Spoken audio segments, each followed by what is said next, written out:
Being a Dallas Cowboys fan is not for the weak. So Brandin Cooks is out. And we don't even have a timeline. Jesus Christ.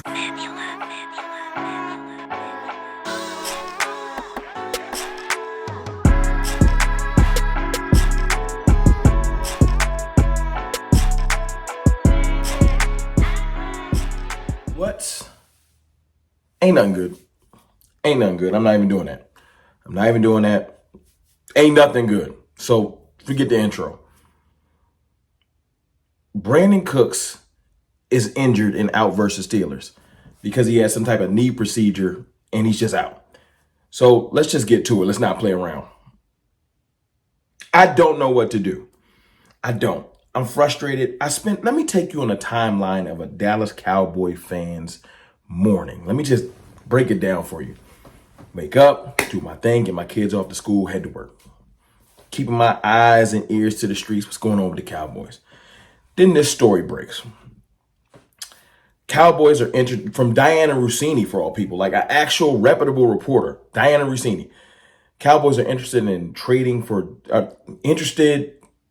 monitoring the situation, whatever you want to call it, and trading for Davante Adams. We on Twitter go crazy. This is a lie. I myself tweeted out, follow me at Cowboys_fan talk on Twitter because this is a good time, or X or whatever. I said Jerry had to pay her to say that because I don't believe it. I said that what happens was the Cowboys called. They told them the price. Stephen Jones said, I'm good. You guys have a nice day. Thank you. Like, that's the type of situation that had to have happened. Because Davante Adams makes too much money.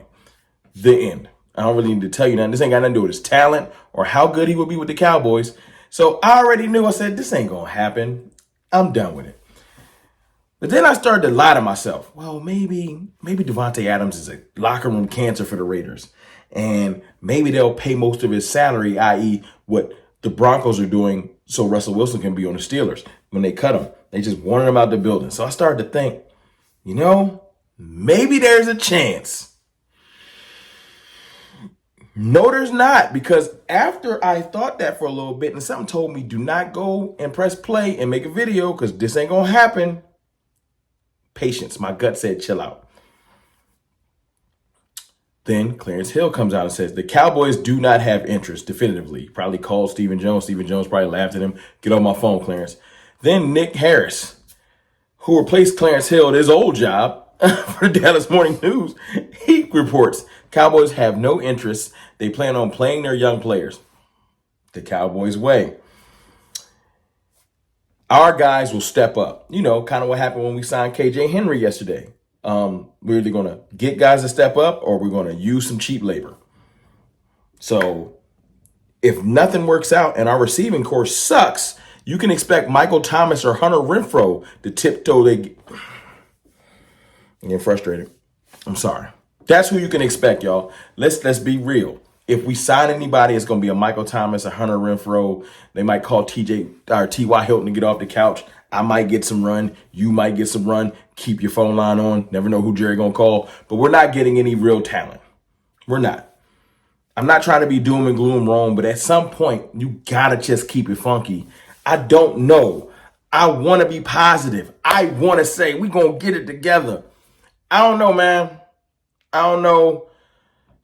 I need a live stream therapy session, so you can look for that tonight. We need to talk. We need to talk. We need to talk.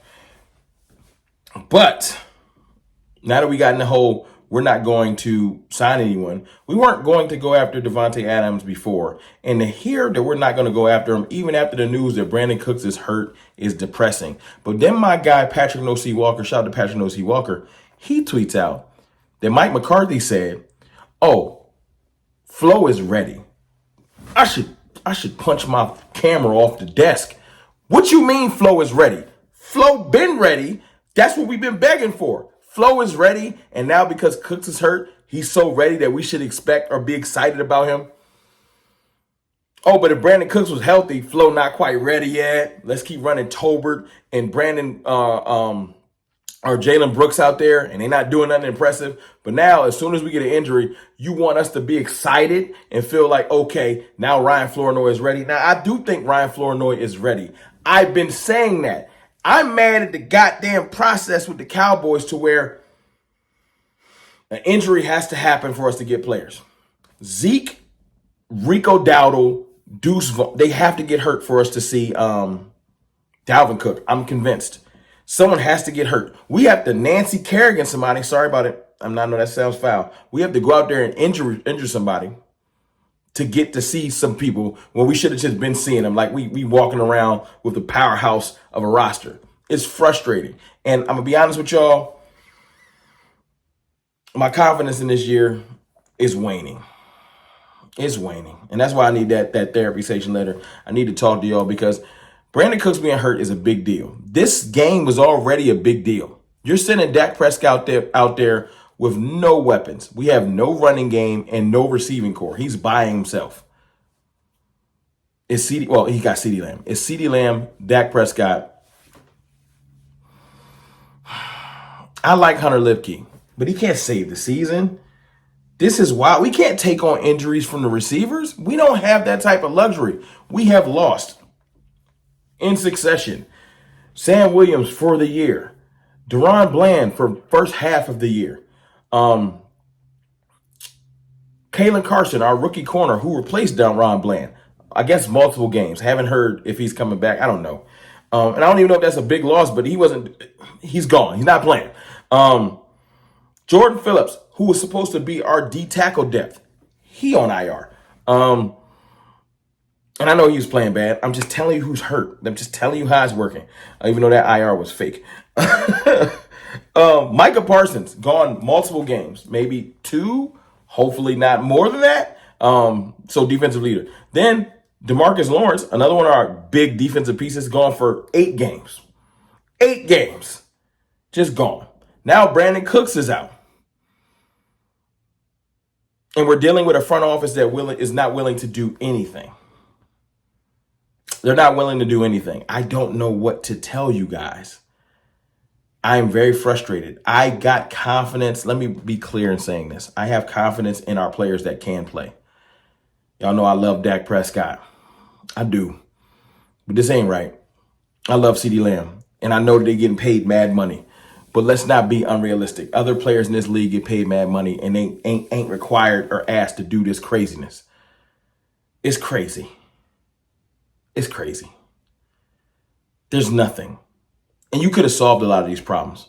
We could have had depth. We could have had a running back. We could have had Derrick Henry. You could have made sure you pressed and went after Dak Prescott in March and signed him before 15th, like I've been saying all year.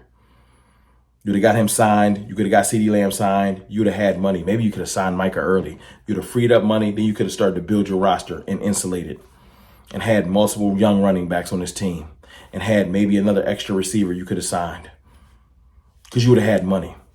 You would have had more money than you have now because you would have signed them earlier. We probably had another 15, maybe 10 million. We got 25 million right now. Look at what Law put up. Look at what Law put up. Law put up the perfect money-wise. We could do Davante Adams right now. We could. We have the money. But then, before you get excited, here comes Clarence Hill to shut it down.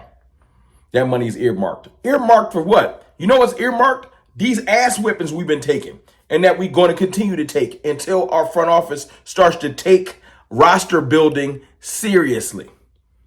That's earmarked. These L's is earmarked.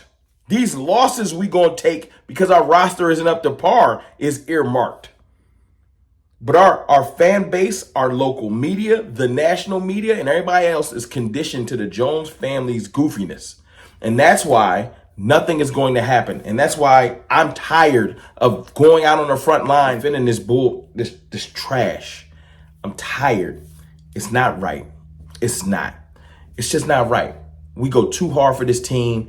I defend this team. And when I know the front office is goofy, because I love the Cowboys. But the fact that this much is happening and they're not doing nothing, I don't expect them to leverage the entire future. But there are things you could have done and can do.